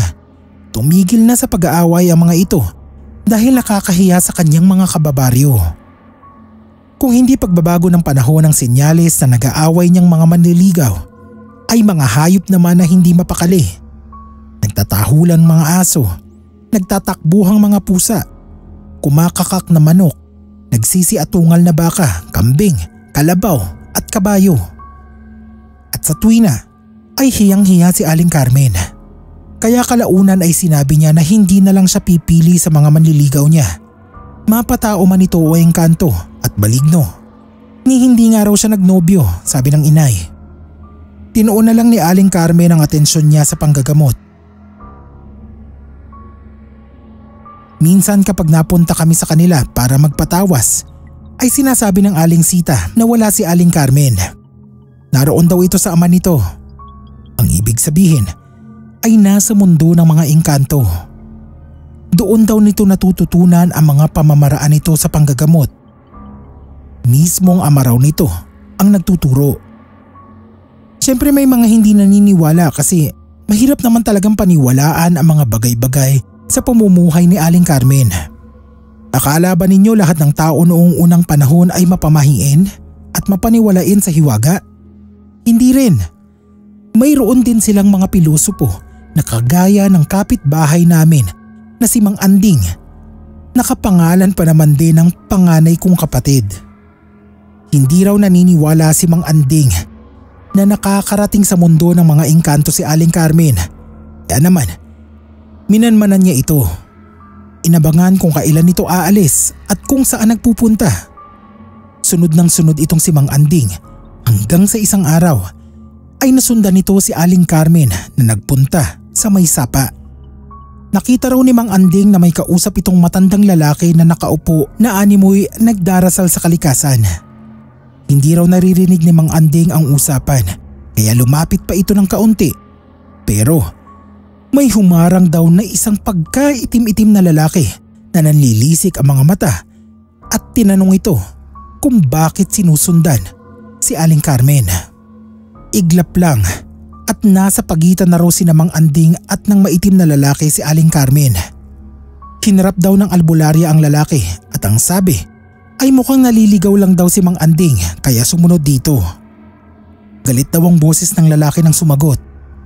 Anito ay baka may masamang intensyon si Mang Anding kay Aling Carmen. Ibalato na lang daw ito sa lalaki para hindi na muli pang magulo ni Mang Anding ang albularya. Takot na takot daw si Mang Anding pero si Aling Carmen ay tinapik lang ang balikat ng maitim na lalaki at ang sabi ay masyado raw itong minamaliit ang kakayanan ni Aling Carmen. Ang sabi noon ni Mang Anding, basag at malabong ang boses ng maitim na lalaki. Pero nang sagutin nito ang huling sinabi ni Aling Carmen ay nagboses binatilyong pumipiyok daw ito. Para bagang napahiya at kumambyo. Humingi raw ng tawad kay Aling Carmen ang lalaki na agad namang tinanggap ng albularya bago magpaalam na rito. Hila raw ni Aling Carmen si Mang Anding pabalik sa baryo nila. Hindi raw makapagsalita si Mang Anding. Pero nang nasa baryo na sila at binitawan siya ni Aling Carmen ay nakagalitan siya nito. Ayon kay Aling Carmen ay aswang ang lalaking humarang kay Mang Anding. Iniisip daw noon na karibal nito sa panliligaw si Mang Anding kaya sumusunod kay Aling Carmen. Mabuti daw at namalaya ng albularya ang presensya ng dalawang lalaki kaya naagapan ng gusto na sanang gawin ng aswang.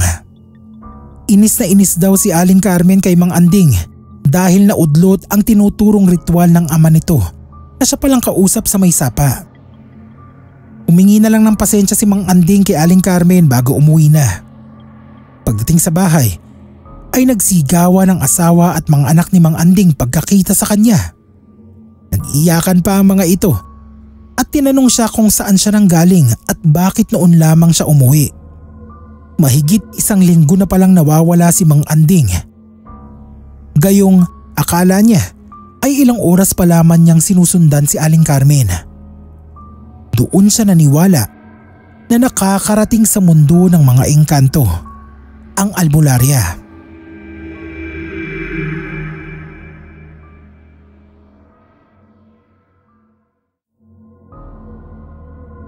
Maraming kababalaghan at hiwagang pinakita at pinarana si Aling Carmen sa amin noon.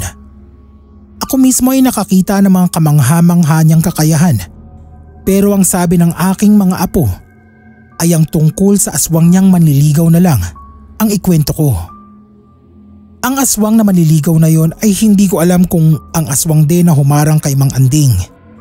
Bigyan na lang natin ang pangalang Anton, ang lalaking aswang na nasa bahaging ito ng kwento. Si Anton nga raw ay isa sa masusugid na manliligaw ni Aling Carmen noon. Madalas daw itong bumisita sa bahay nila at madalas ding makaaway ng albularya, pero hindi naman sila nagkakasakitan base na rin sa kwento ni Aling Sita sa aking inay at nanay Bising.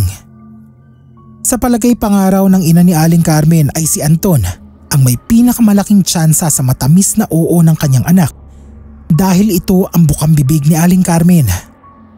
Natatawa raw ito kay Anton at nakukulitan. Kung hindi raw siguro aswang si Anton ay baka naging magkaibigan pa silang matalik. Baka nga may damdamin na din si Aling Carmen kay Anton, kaya nga lamang ay bilang isa siyang albularya ay masama nga namang tignan ang mga kanyang nobyo ay yun pa mismong kalaban niya.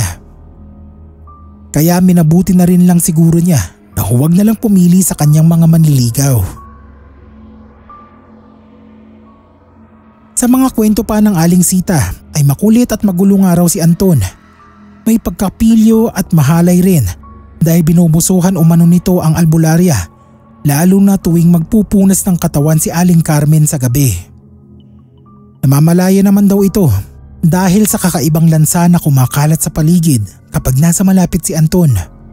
Sa tuwing araw ay maririnig ng Aling Sita si Aling Carmen na nagmumura sa banyo, pagkatapos ay kakalampagin nito ang bubungan para mapaalis ang aswang. Kahit naman daw mahilig mambuso si Anton ay hindi nito binubulag ni Aling Carmen. Gayong kaya naman ito yung gawin. Doon nabuo ang hinala ng Aling Sita na bagamat hindi sinasagot ay may damdamin din nga para sa aswang ang albularya. Kapag daw hindi nakakabisita sa gabi si Anton ay sa umaga naman ito dumadalaw. Hindi raw ito nagpapakita sa mga tao, pero namamalayan na lamang nila na nasa harapan na ng bahay at nakaupo sa pinakaibaba ng hagdan. May dalang bulaklak, tinihintay si Aling Carmen. Maayos naman daw na humaharap sa kanila si Anton kapag ito ay tao. Ika nga, ay taong kausap. Kung minsan na napag-uutusan pa ni Aling Carmen na humanap ng mga kailangan nito sa panggagamot. Minsan na rin nga raw umiwas si Aling Carmen kay Anton dahil sa inggitan sa pagitan ng mga manliligaw. Ang ganda sanang samahan ng mayroon sa dalawa, pero naputol yun nang dumating sa aming bayan ang mga Hapones. 6 o 7 taong gulang yata ako noon. Patungtong pa lamang ako noon sa unang grado. Kaya lamang ay hindi natuloy dahil nga sa gera. Hindi naman kami parating nasa panganib kaya lamang ay kahirap sadyang gumalaw noon. Uso rin nga ang traiduran kaya kaming mahihirap ay walang magawa kung hindi mag-ingat ng husto at hindi magsalita ng mga bagay na maaari naming ikapahamak. Hanggang sa isang araw ay biglang sinalakay ng mga Hapones ang bahay ni na Aling Carmen. Nagulat kaming lahat dahil nadakip nila ang albularya at ang kanyang ina. Ang lola ni Aling Carmen ay walang awang pinatay dahil ito ay nanlaban. 3 lamang silang babae sa bahay kaya madali silang naigupo. Ang usap-usapan pa nga noon ay bakit hinayaan ng kanyang amang engkanto ang mga manliligaw na maligno at iba pang elemento na sapitin ni Aling Carmen ang ganoong karahasan. Hindi ba ikinabalaan man lang o naipagtanggol kaya? Pero ang haka-haka na nagmula rin naman sa ilang hinihinalang makapili noon ay may gamit din daw na mas malakas na anting-anting ang mga Hapones kaya nadaig nila si Aling Carmen. Nakuha ng mga Hapones sina Aling Carmen at Aling Sita pagkatapos ay dinala sa kanilang kampo na malayo sa aming bayan. Bukod sa mag-ina ay may ilang kababaihan na ang basta na lamang dinampot na naibigan daw ng mga sundalo kaya kinuha. Ilang kalalakihan din ang dinakip at kabilang sa kanila si Mang Anding na hindi na namin muli pang nakita pagkatapos ng nakakatakot na araw na yon.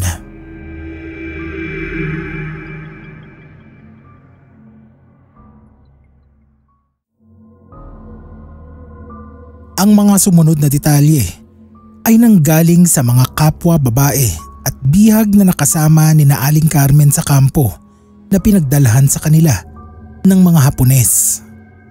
Kung ang mga maligno, engkanto at aswang nga ay pinag-aagawan si Aling Carmen, maano pa ang mga tao lamang. Pinilahan daw ng hindi bababa sa 100 Hapones si Aling Carmen pagdating pa lamang nito sa kampo. Dinig na dinig daw ang mga palahaw nito habang binababoy ng mga sundalo.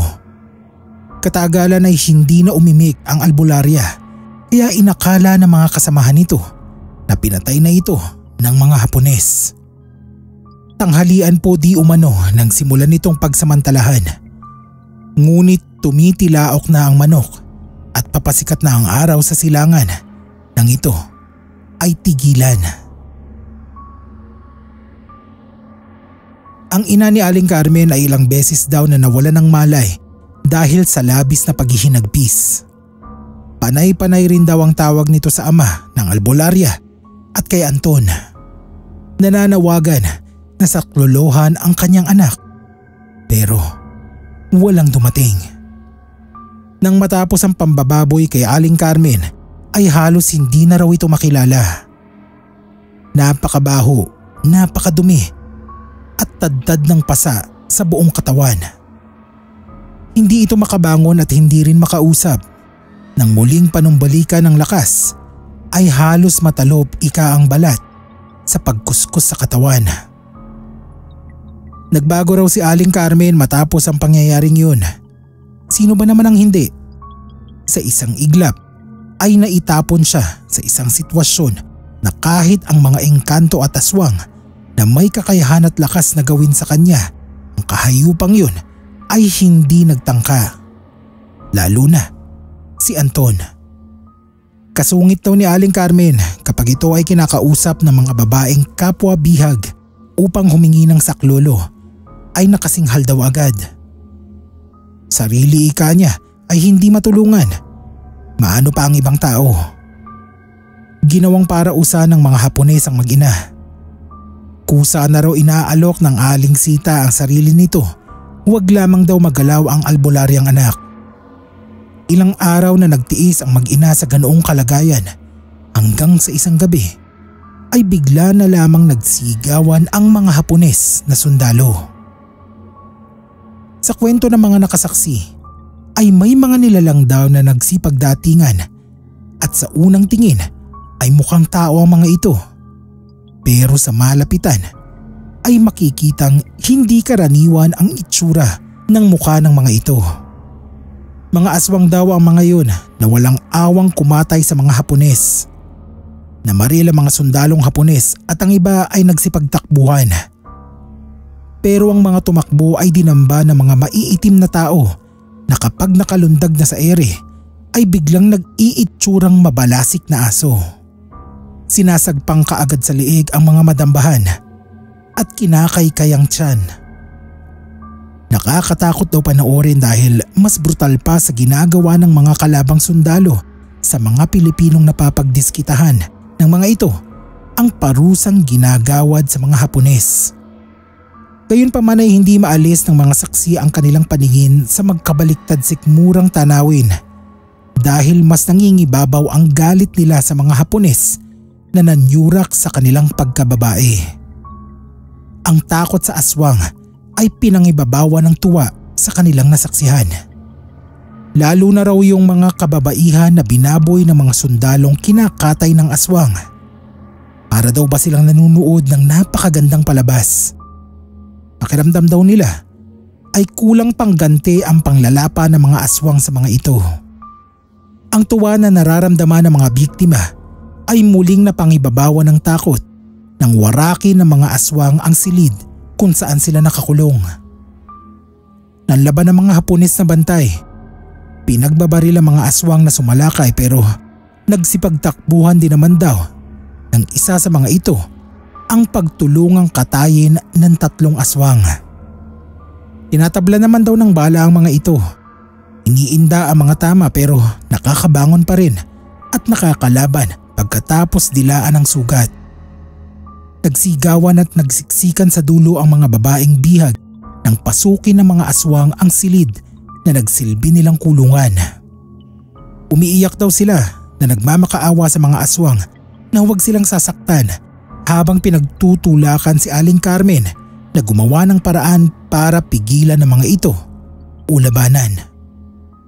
Sa gulat daw ng mga babae ay biglang nagsalita ang isa sa mga aswang at tinawag si Aling Carmen.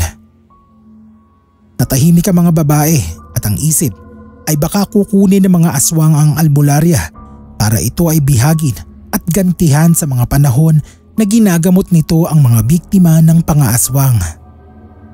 Pero sa iniisip ng mga bihag na si Aling Carmen ay magtatago upang iligtas ang sarili, ay noon naman daw parang nabuhayan ng dugo ng albularya at tumayo ng tuwid bago lumapit sa aswang.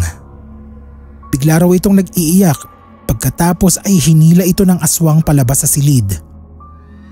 Doon na nagtakbuhan ang iba pang babae at sumunod sa mga ito para makatakas.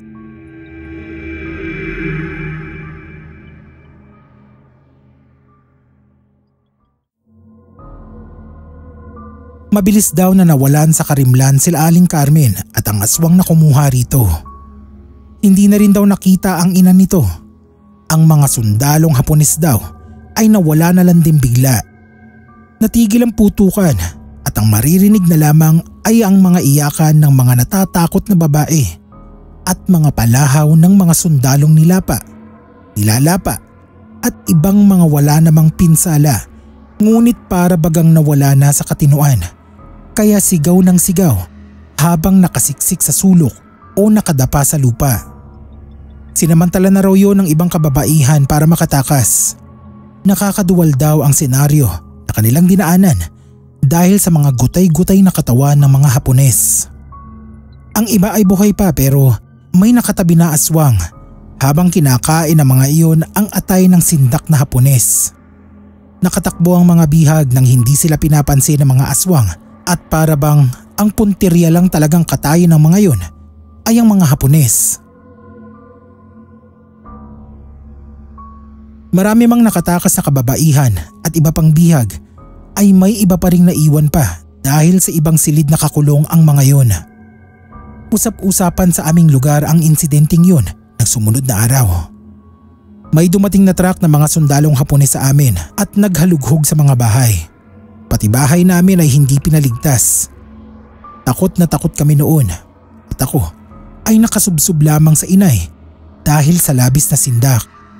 Di umano ay hinahanap ng mga Hapones ang mga hinihinalang aswang na siyang sumalakay sa kanilang kampo. Ang dami na naman nilang pinagdadampot ng araw na yun at may kasama pa silang makapili na kung sino-sino lang naman ang pinagtuturo. Kumalat ang balita tungkol sa pagkuha ng aswang kina Aling Carmen at ang hinala ng marami ay si Antonion. May ilan pa nga sa aming mga kababaryo ang naghihinampo kay Aling Carmen dahil kaya raw pala nitong utusan ng mga aswang na lumaban sa mga Hapones. Ay bakit daw ba hindi noon pa ginawa para mapalayas kaagad ang mga yun? Maging ang inay at nanay bising ko nga noon ay iyan din ang iniisip. Kahit naman ako sa edad ko noon at sa matagal ding panahon ay naisip kong bakit nga ba hindi tumulong sina Anton sa laban sa mga Hapones noon? Gayong may kakayanan naman sila. Pati yung mga manliligaw raw ni Aling Carmen. Bakit hindi sila nagparamdam o tumulong man lang sa kanilang nililigawan? Pero katagalan ay naisip ko. Siguro, kagaya rin ng mga karaniwang tao, ay mas gusto nila na huwag makialam at manahimik. Ewan ko rin nga, hindi ko naman hawak ang kanilang pag-iisip. Nang mapasuko ang mga Hapones at lumaya sa kanilang pananakop ang bansa, ay muling nagbalik sa aming bayan si Aling Carmen. Mahigit 2 taon din siyang nawala at inakala namin na hindi na siya muling magpapakita. Pero hayon at isang araw ay may nakakita sa kanya na naglalakad papasok ng bayan. Mag-isa lamang siya at walang dalang kahit ano maliban sa suot niyang damit. Hindi niya kasama ang kanyang ina at parang walang saktong direksyon na patutunguhan. Pero imbes na pagsalubong at kasiyahan sa muli niyang pagbabalik ang bumungad kay Aling Carmen, ay mga bato ang literal na binato sa kanya. Pinagbabato ng ilang kababayan si Aling Carmen at halos sugurin na ito kung hindi lamang naawat ng mga naging bayolente sa kanya na karamihan ay mga babae. Yun pala ay ang mga dating kasamang bihag ni Aling Carmen sa kampo ng mga Hapones. Nagagalit ang mga yun dahil hindi raw sila pinagbuksan ng pinto ni na Aling Carmen at ng mga kasama nitong aswang. Iniwan daw sila at hindi pinatakas. Ngunit sa kabila ng mga pambabato nila ay hindi sila pinansin ni Aling Carmen. Diretso lang itong naglakad, parang hindi nabukulan. Hindi nagtagal ay napabalita na ang mga nambato na yun ay kinailangang sumangguni sa mga albularyo dahil napaglaruan daw ng engkanto. Nabaluktot ang kamay ng mga yun at nagtikwasan ng mga daliri matapos pagbabatuhin si Aling Carmen. Ang siste, nagalit daw pala ang ama ni Aling Carmen sa mga nanakit sa kanyang anak kaya pinarusahan ng mga yun. Karoon na naman ng panibagong usapan ang mga sinaunang marites sa amin. Bakit daw yung mga Hapones na paulit-ulit na nambaboy kay Aling Carmen ay hindi pinarusahan ng ama nito at pinabaluktot ang daliri. Samantalang yung mga isang beses na nanakit kay Aling Carmen, gayong may malaking rason naman para gawin yon, ay dali-daling pinaranas ng bagsik ng engkanto. Siyempre pa ay hindi na namin nalaman pa ang kasagutan. Pero mapapaisip ka nga kung bakit ganoon.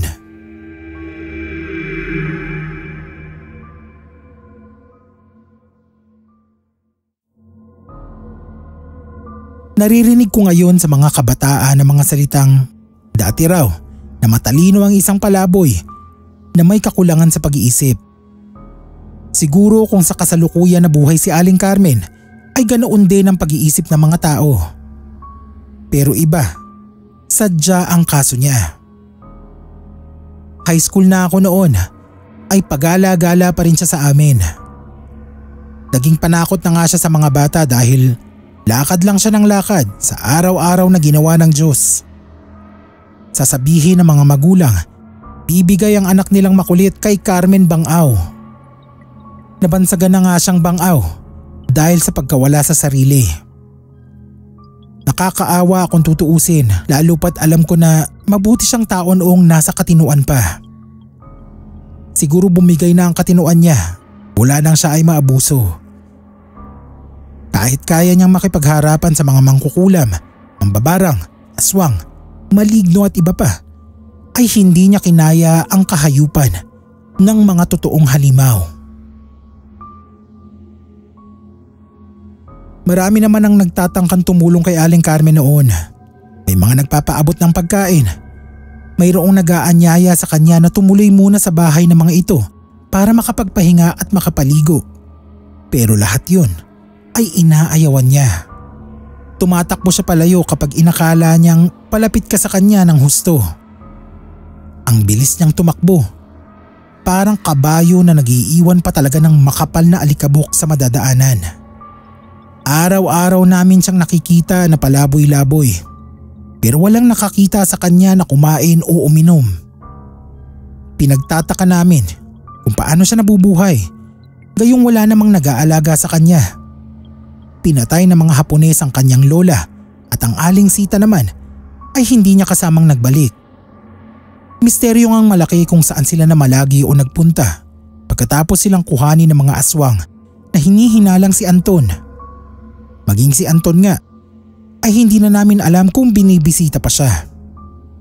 Marami ang naniniwala na aswang na rin si Aling Carmen at nambibiktima ito kapag gabi na kung kailan wala nang nakasubaybay sa kanya. Noon nga ay may mga tanod pang nakakita sa kanya habang naglalakad sa kalaliman ng gabi, kaya kanila itong sinundan. Wala naman daw itong ginagawang kakaiba. Naglalakad lang hanggang sa dulo ng bayan at nang nasa hangganan na ay bumuwelta at bumalik. Hindi naman daw nanggugulo o nananakot. Hindi rin naging aswang. Lakad lang ng lakad parot pa rito, pero hindi lumalabas ng bayan. Parang hindi nga ito nauupo o nagpapahinga. Ganoon lamang daw ang ginagawa nito sa maghapon at magdamag. Sabi naman ng ilang albularyo ay hindi na si Aling Carmen ang nagbalik sa aming lugar. Kopya na lamang ito na nagmamasid dahil ang totoong Carmen ay nasa piling na ng ama nito at kasama na rin ng mga ito ang inang si Aling Sita na masaganang namumuhay bilang mga immortal. Maaari nga siguro dahil wala ngang nakakita kay Aling Carmen na kumakain o nagpapahinga. Sayang at walang kamera noon na makapag-video sana sa kanya bilang patunay ng kanyang mga ginagawa. Ang daming tanong na masasagot sana kung nasa katinuan niya si Aling Carmen. Kaya lang, hanggang sa nagbinata na ako at nagtrabaho sa ibang lugar, ay ganoon siya at pag-alagala lang sa aming baryo. Unang termino pa lang yata sa pagkapresidente ng nakatatandang Marcos noong bigla na lang nawala si Aling Carmen at hindi na nakita pa hanggang sa mga sandaling ito. Baka raw kinuha na ng ama nito o ng mga aswang. Walang nakakaalam.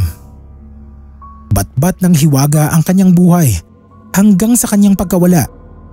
Nakakalungkot din dahil sa dinami-rami ng nakakaharap niyang makapangyarihan at malakas na nilalang ay mga tao lang din pala ang sisira sa kanya.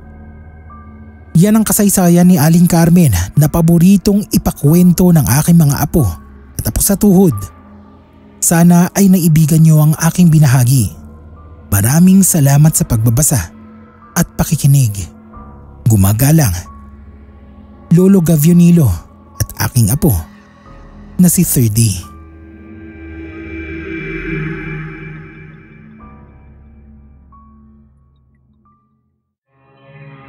Kumusta mga kapasta? Ako po si Kay ng Scream PH, ang inyong narrator para sa episode na to. Iniimbitahan ko po kayo na bumisita rin sa channel ng Scream PH. Maraming salamat po.